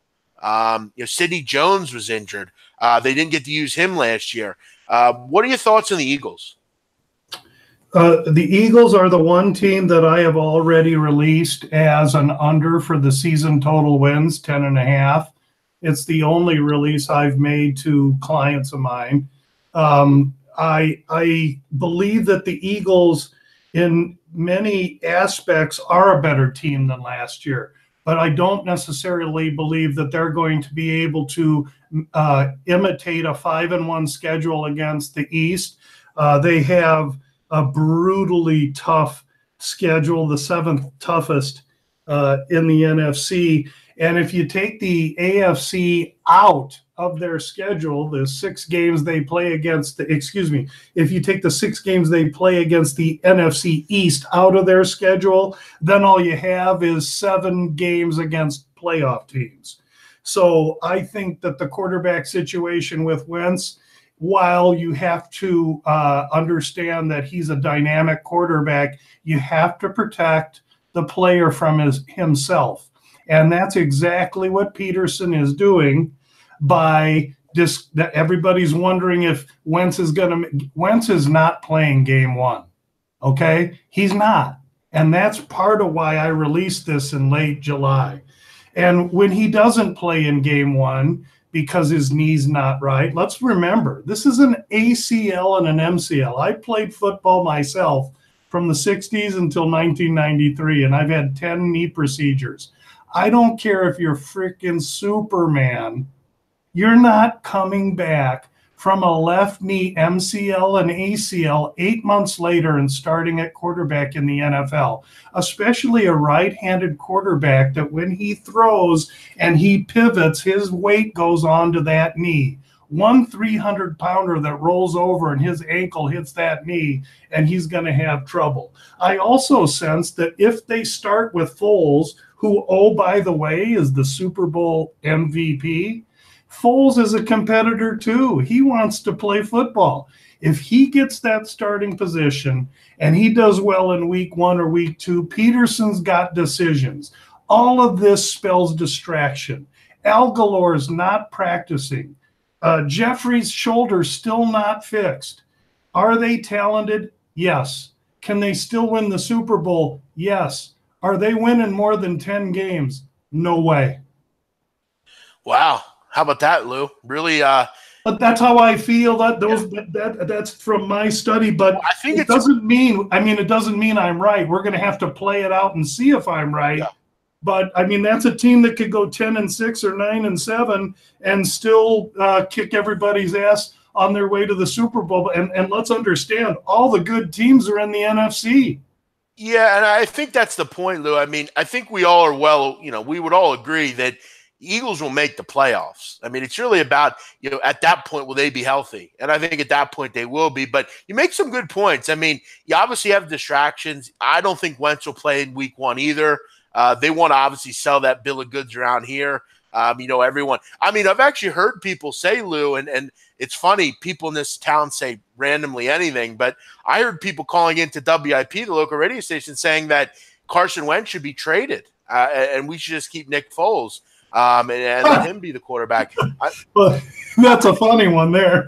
Yeah, I mean, you wouldn't believe some of the stuff you hear, but I think you make some good points. I mean, at any rate, I mean, I'm one to think they can win 11 games, but you're right. I mean, there are some early on issues. I mean, you obviously have a big game right out of the gate against being the Super Bowl champions. That means you're going to have a tough game week 1. Luckily, it's not the Vikings though. The Falcons are winnable. You look at the start of the season, though, Lou. I mean, let's say you beat the Falcons. Then you get the Bucks, Colts, Titans, 3 very winnable games there. You get the Vikes at home. But you're right. You're not going to be able to duplicate the 5-1 against the East this year. The Giants are better. Redskins are improved. You got to go to New Orleans. You got to go to Jacksonville. You got to go to the Rams. There's some question marks here on this schedule. You got the Texans coming in to Philadelphia in late December. You got the 7th easiest start in the first 4, and then from September 30th to October 28th, you've got 4 out of 5 playoff opponents there. And then your last four: at Dallas, at the Rams, home Houston, at Washington. That's the three of the last four are away. The schedule is brutal.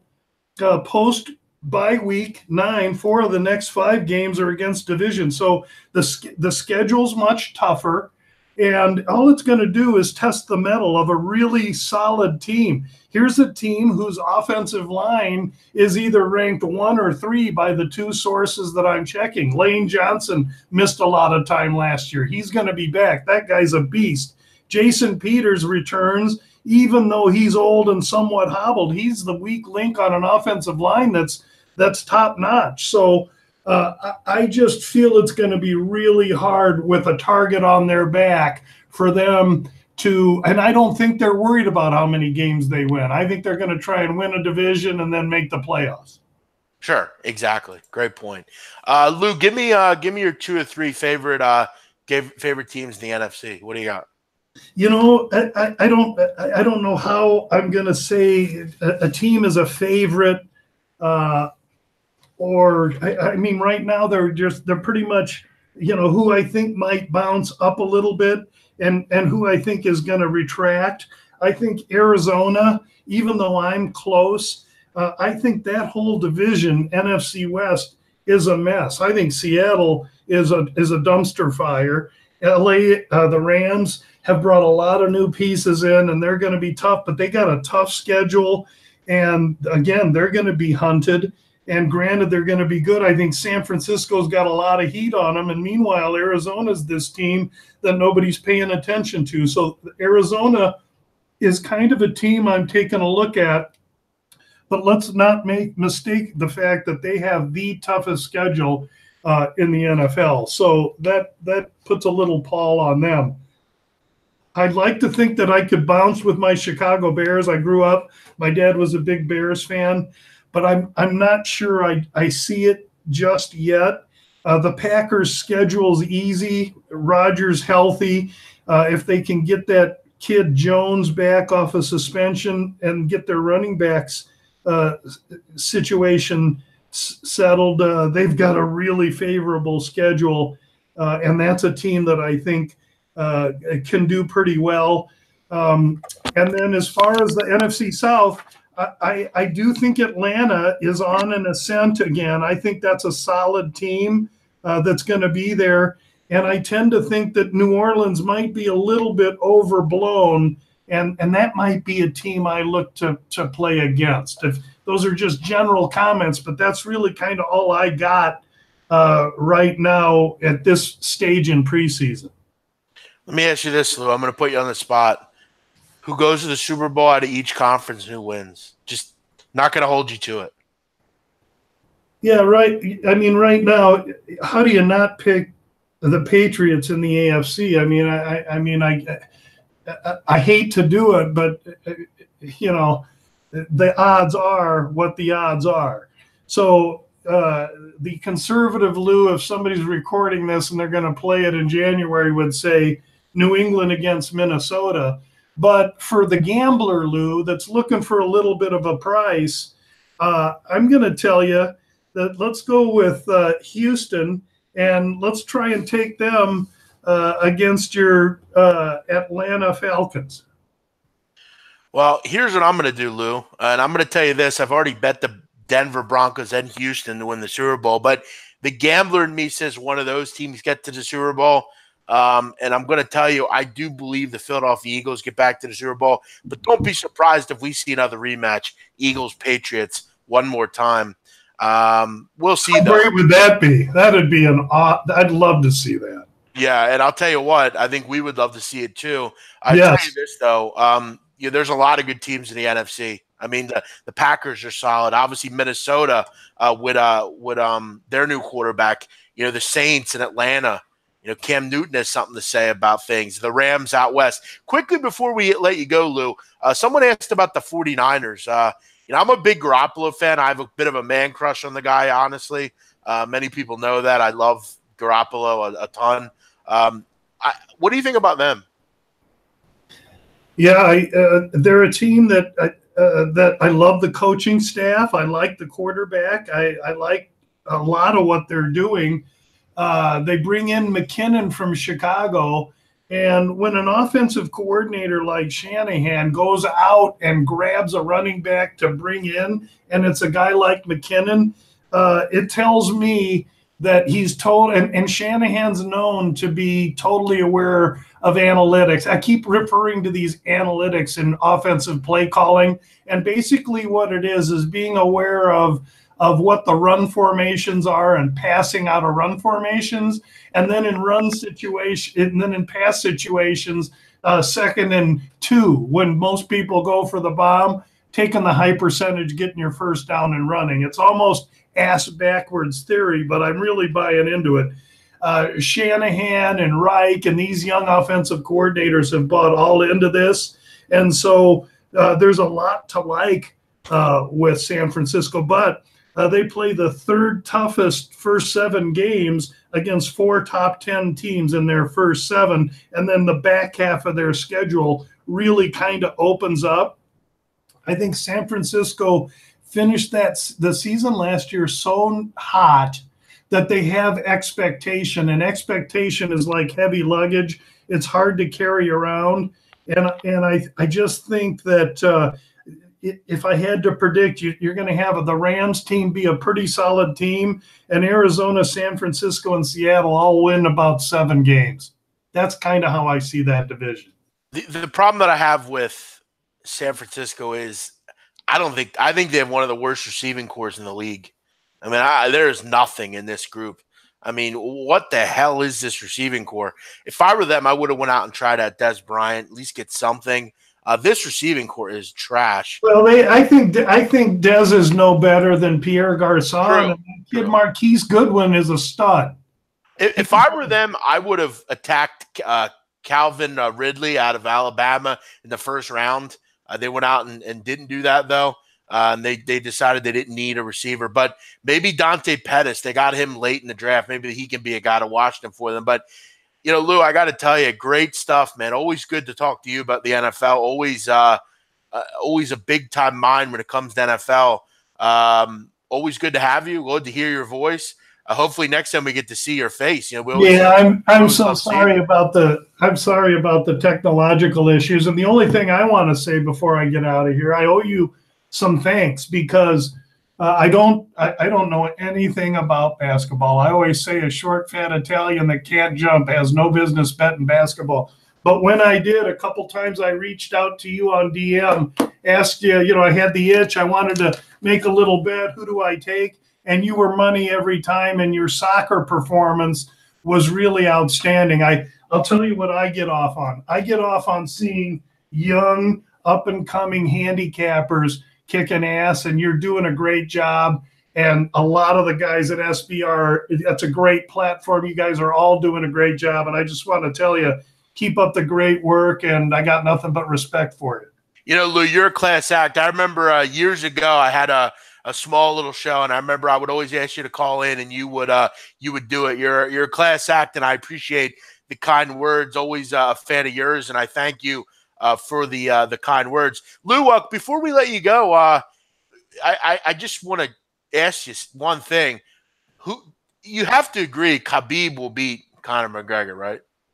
Yes, I've already made a pretty substantial position at minus 165, feeling that the line would probably get up to minus 190 or 200 because I believe that the early sentiments will be for the wrestler, for the Russian. And then as we get close to fight time and the Irish droves hit America and start to head to Vegas, that number's going to go, I think, down maybe to, you might be, if you're wise and you want to be patient, you can maybe get Khabib at minus 125 or minus 130. I don't know if the droves are going to, plunge it down that far, which is why I took the 160 at the bird in the hand. But I expect of Irish money on McGregor right fight time. And let's not make any mistake about it. McGregor's game, he's been crafty, he's been in the gym, and he's working on it. But you can't teach somebody how to wrestle in a world-class sense in a year. And this guy, Nurmagomedov, is a wrestling phenom. Connor's going to have to kick him in the teeth or punch him in the face and knock him out. That's his only shot, in my humble opinion. Great breakdown, Lou. People were asking, will you be in Vegas for IPC weekend? Will you be out there for that? Absolutely. I'm going to be hanging around. I'm going to come and listen to all you guys and your and listen to the seminars and interact. I'm really connected in Vegas, go there all the time, and that's a huge networking event. And I look forward to meeting anyone that wants to come up and say hello. That's what this weekend is for. Well, Lou, I look forward to seeing you out there, man. I appreciate you coming on and appreciate the kind words. We'll talk to you out there next weekend. Thank you. Sounds great, Jeff. Have a great week, and we'll talk soon, my friend. Sounds good. Thanks, Lou. Appreciate it. Take care. Bye-bye. Good work always from Lou. Class act. Always love chatting with him. He's he kind of like a mentor in a way to, I think, a lot of us. And Lou, like I said, when I was 4 or 5 years ago doing a show, a small podcast, I called Lou to come on and talk college or NFL, and he came on. So I've known him for a while. He's a good guy, great guest. Knows his MMA as well. One of your, when people ask me about MMA, I always recommend Lou. Great guy there. Thanks to him for that. Looks like we have a 0-0 game in MLS. What a surprise. Really unbelievable. We got to hope for plenty of goals here in the second half. Maybe a wild one. I won't lie and say over 1.5 doesn't look really nice. I might have to get on that to maybe soften the blow of this over 3.5. Over 1.5 looks really strong right now. Live. Might have to get on that. We got to try to get our money back here. Donnie Rightside checking in. Donnie Wrights, it's a little late for you to be in the show, isn't it? What's it? You're about 2 hours late. You're usually in bed by 9:30, aren't you? Most of the fun is meeting the folks in the chat and seeing everyone. Yeah, again, we haven't I'm asking who's coming, and we didn't have anyone comment. Who's coming to IPC? We'll be at the Golden Nugget next weekend.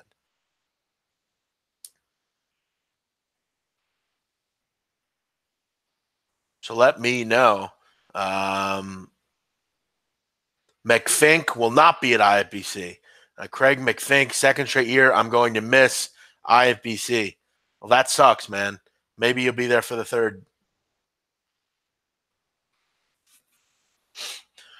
All right, guys, we'll look to wrap it up. Let's see what's going on here with some of the settle down, Walsick. Let's see what's going on here with some baseball. See what's going on there. Dodgers, of course, losing. No surprise there. The Royals blew it up. They're losing. They were up 5-4. Now they're losing 6-5. We need some goals here in this Galaxy game. At least give me an over 1.5. That's all I'm asking here. At least give me that. Andres, what's up? Ken Mizrahi, 50-50. Well, Ken, you might want to decide here. It's getting closer. If you don't have your plane tickets yet or your hotel, are you and Donnie doing a show in Vegas? No, we're not doing a show in Vegas, but we're flying out there together. Obviously, we'll be traveling, and Donnie speaks on Sunday. I speak on Saturday, but we'll be with each other the entire time. We're a group. Yeah, settle down, McFink. His name is Donnie, not Donny. McFink, it doesn't know how to spell, I see.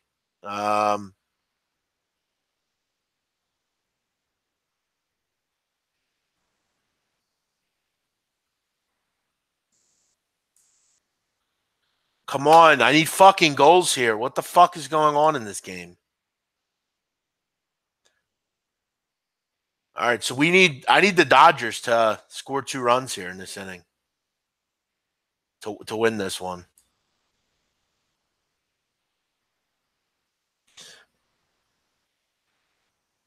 You're an hour and 20 minutes away from Vegas, but you won't make it? What do you mean you won't make it? Come on, man. That's weak.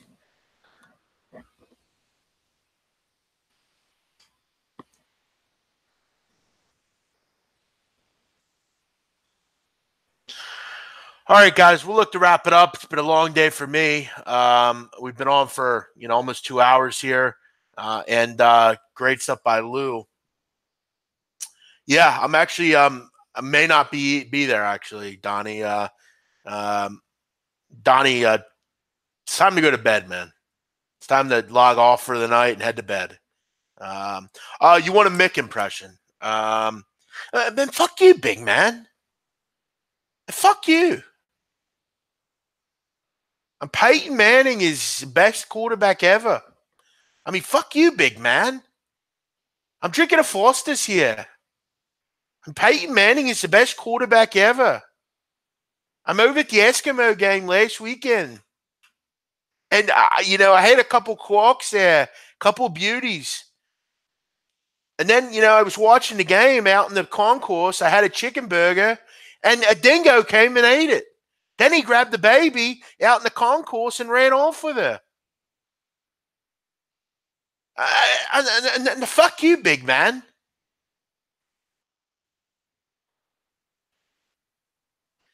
The PEDs were for Peyton's wife. They were not for him.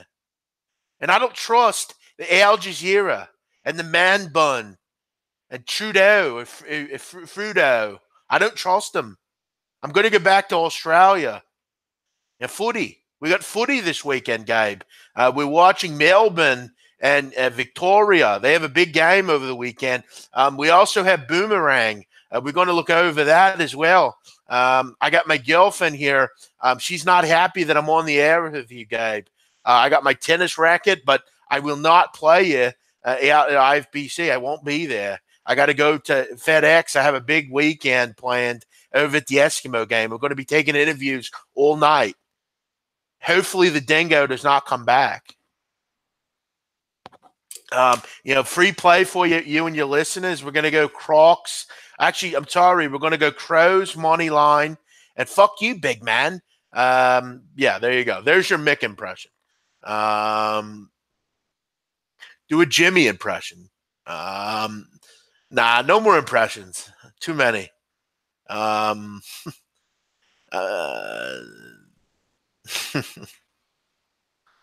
he was 15-1 one week. And that's why he hates me, because I'd said that it was bullshit.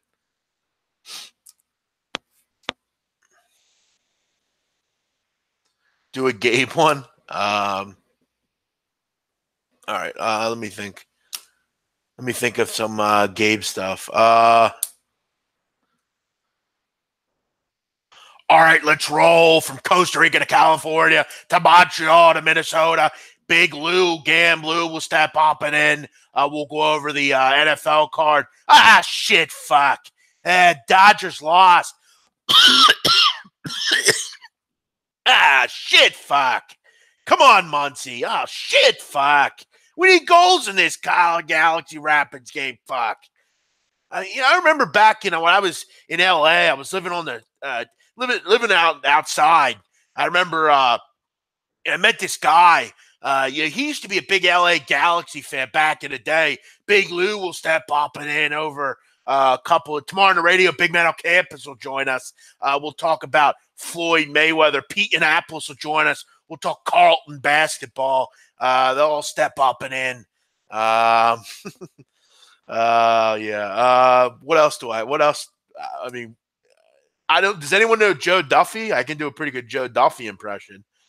Joe Duffy does videos. He's a handicapper. Settle down, Marco Lou. Oh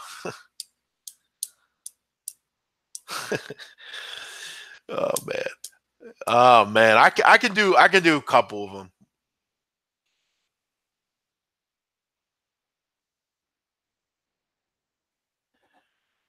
Yeah, Demetrius, I'm really going to miss Toronto. I'm going to miss the great food. Got a great poutine. I got to tell Big Man, he's got to have some poutine, some buttered chicken.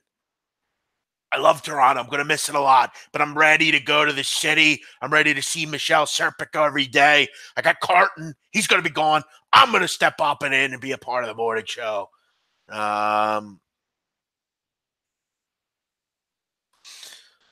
Shit, fuck.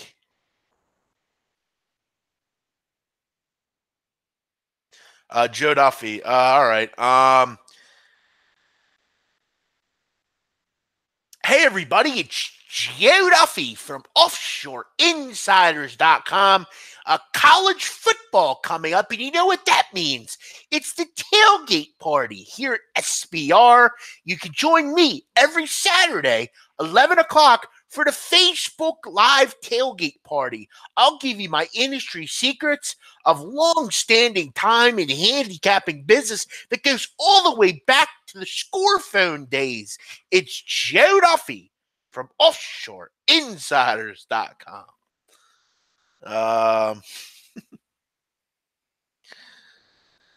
I wish I could play air guitar. I would do it. I would do it. Do Babano. I don't know if I can.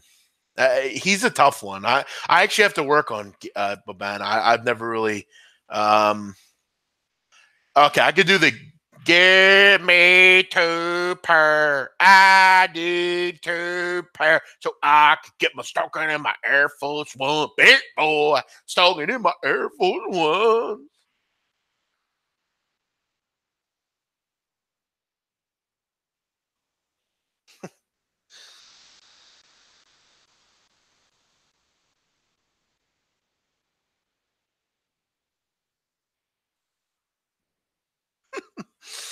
Oh man.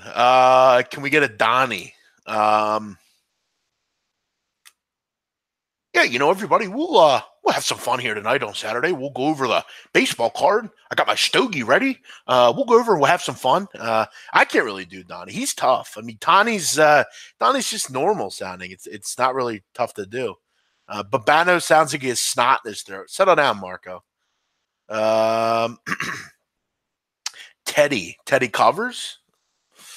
I gotta go. I gotta go.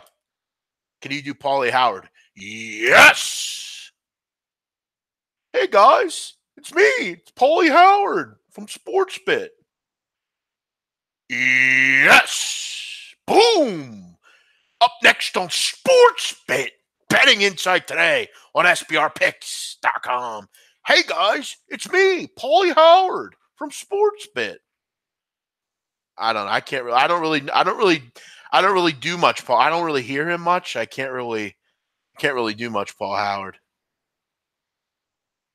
Settle down, Bruce Chad. Yeah, he does. That's a good point. Action. He does do that kind of creepy smile.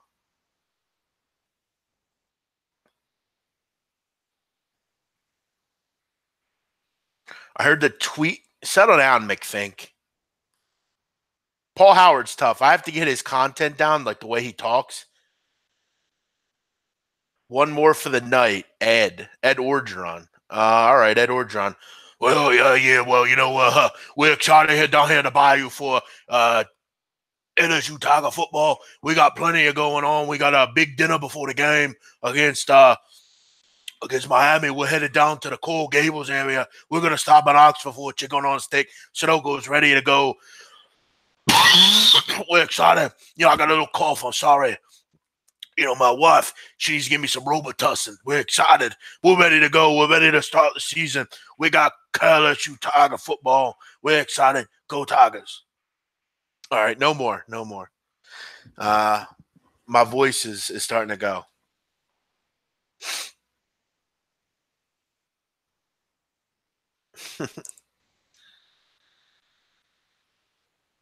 Yeah, you got to kind of work that in. Cam Stewart, I can't. I don't know that I could do him. I have to kind of work on these. I'm working on a Mike Francesa right now. Mike Francesa is kind of my next one.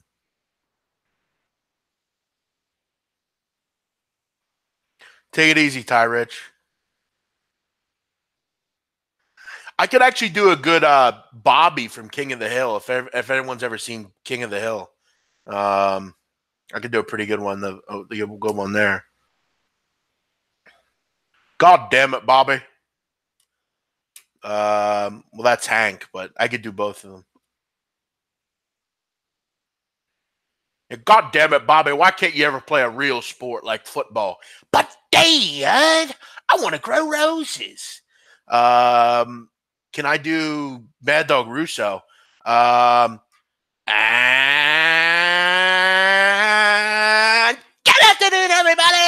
are you today? You and Mike Day, Mad Dog on the Mad Dog program. Mikey, how are you, Mikey? Good, dog. How are you? Good, Mikey. Big game last night. Yankees beat the Rays 3-1. Big win for Jay Happ. He was very good last night, Mikey. Yeah, dog. He was. Okay. Mom's got me a Bill Palm Hill, Diet Coke. Okay. We're working. Hey, listen. If you don't want to listen, turn off the program. Okay. I don't have to be here. If okay. Yeah. What do you say, Mikey? Good afternoon, everybody. How are you today?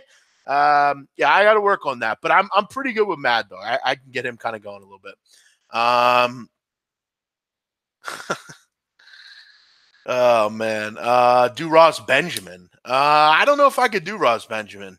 Ross Benjamin's kind of a weirdo. Galaxy finally score. All right, we need more. I need more goals. Can I do what else do we have? John Sterling. And that is a base hit. Giancarlo Nononsi Parlo. That's a tough one. Well, John, I'm going to have my play of the game after. I'm going to head down, John, right now. Susan Waldman with me. She heads down for her play of the game. I'm pretty sure we know who it's going to be already. John, I'm here with Aaron Judge. Aaron, big game tonight. How are you? Good, Susan. That was a great interview from you with Aaron Judge. Big player of the game here. John, he's really tall. I love standing next to Judge because he makes me look like such a miniature. I love it. It's kind of like when I stood next to Shaq for the first time, John. I used to be out in L.A. Oh, yeah, Susan, I remember that. You were quite the dame back in the day. Oh, John, you're so hip, John. I love it. Thank you, Susan. I was a pretty big whippersnapper back in the day. I walked around the Bronx like I owned the place. John, I remember seeing you back in the day. You were quite the guy. Thanks for the play of the game. All right. So, yeah, let's wrap it up. There's enough impressions for tonight. Those are really just off the top of your head. Something from Sopranos. Wow. I don't know. I'd have to think about that. Seems like so damn long ago. Pete and Brenner morning show. Yeah, that was a while ago. A couple years now. So, yeah, there you go. I did John Sterling. I did Susan Waldman. I did, Mike and the Mad Dog. By the way, let's get the Mike and the Mad Dog song up as we head out tonight on the program here. I miss doing this show. It's fun, kind of when you get going.